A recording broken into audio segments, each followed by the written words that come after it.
Karena saya tahu ada orang yang menggunakan isu Islamofobia ini untuk kepentingan politik jangka pendek.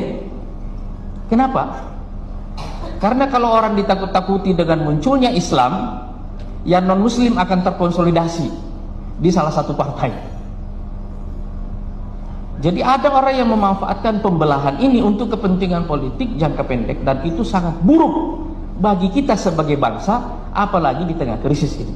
Makanya saya bilang kita bicara yang benar. Dan ada banyak partai Islam tidak berani bicara atas nama Islam karena tertekan dengan isu Islamofobia itu. Enggak, kita bicara apa adanya. Saya Muslim, memang kenapa?